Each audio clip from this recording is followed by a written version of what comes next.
माझ्या बायकोनी कुणाला फोन केलेला नाही, त्यांचे नंबर तपासा, फेस टाइम तपासा, त्या कुणाकुणाला दम देतात आणि आपलं ठेवायचं झाकून, लोकांचं पाहायचं वाकून. हे सुरेश धसचा पूर्वीपासून धंदा आहे.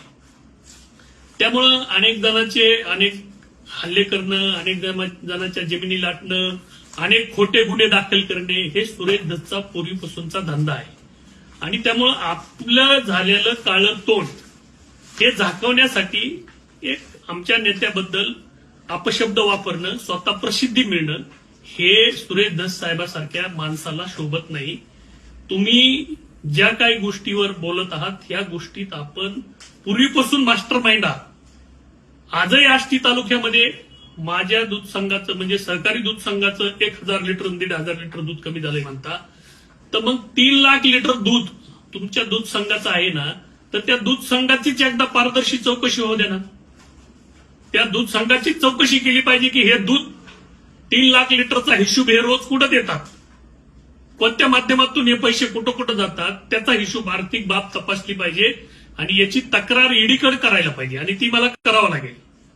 आपण जे गप्पा आणता ना आदरणीय आमच्या नेत्याबद्दल, आमच्या नेत्याला मला हे करावं लागेल, ते करावं लागेल, आपली ती अवकात नाही. सुरेश धसराव, तुम्ही किती पाण्यात आहात ना, हे रामखाडेला चांगलं माहित आहे. तुम्ही हे जी बोलता दादागिरीनी, अनेक कुठं पुण्यात जाऊन बोलायचं, ह्याचं हेच झालं, ते सोपेचं अमुकच झालं. तुम्हाला भ्रष्टाचारच्या बाबतीत बोलायचं, लोकांना ब्लॅकमेल करायचं आणि माया जमा करायची, जो तुमचा धंदा आहे. तुम्ही राजकारणाचा वापर फक्त स्वतःच्या फायद्यासाठी, स्वतः आर्थिक माया कमवण्यासाठी करता. तुम्हाला कुठल्या कार्यकर्त्याचं देणं घेणं नाही, कुठल्या विकासाचं देणं घेणं नाही, कुठलं व्हिजनही तुमच्याजवळ नाही. तुमच्याजवळ एकच व्हिजन आहे, रोज कुणाचं तरी घर मोडायचं, रोज कुणावर तरी खोटे गुन्हे दाखल करायचे, रोज कुणाला तरी अडकायचं, अधिकाऱ्यांना दबाव टाकायचा आणि स्वतःची पोळी भाजून घ्यायची. आणि काही अंगलट आलं की आमचे साहेब देवेंद्र फडणवीस साहेब, उद्या काही दिवसात देवेंद्र फडणवीस साहेब पदावरून गेल्यावर त्यांची बी तुम्ही हीच अवस्था करणार आहेत. आतापर्यंत ज्यांनी राजकारणात तुम्हाला घडवलं ते गोपीनाथ मुंडेंना सोडलं नाही.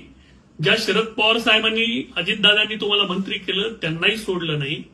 आणि परत ज्यांनी तुमचं पुनर्वसन केलं, पंकजाताई गोपीनाथ मुंडे साहेबांनी, तुम्ही त्यांना बी पार त्यांचं राजकारणातून हरण होण्याचं पाप केलेलं आहे.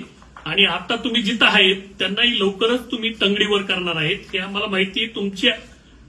तुमची वागण्याची पद्धतच, तुमची खासियतच आहे उलटायची. त्याच्यामुळं तुम्ही आमच्या नेत्यावर, आदरणीय जयंत पाटील साहेबांवर बोलले की तुमची पात्रता नाहीये. तुम्ही असं काही बोलून तुम्हाला असं वाटत असेल की मी या चौकशीपासून बाजूला जाईन, त्या चौकशीपासून बाजूला जाईन, तुम्ही कुठंच सुटणार नाही. तुम्हाला एक ना एक दिवस ते मंदिर आहे बरं का दस साहेब, तुम्हाला सोडणार नाही. कारण की न्याय देवता एक दिवस रामखाडेला न्याय देत असती आणि तुम्ही केलेलं पाप, त्या पापाच्या माध्यमातून तुम्हाला एक ना एक दिवस तिथं जायचं आहे. त्यामुळे तुम्ही दुसऱ्याला ह्या असले धमक्या बिमक्या द्यायच्या गोष्टी आहेत ना, या बंद करा. तुमची सगळ्यांना अवकात माहिती आहे. त्यामुळं तुम्ही हे असलं बोलू नका. आम्ही तुम्हाला इथं आमच्या नेत्यापर्यंत जायची गरज नाही. तुमच्या विरोधात, तुमच्या प्रत्येक गोष्टीवर लढण्यासाठी आम्ही समर्थ आहे.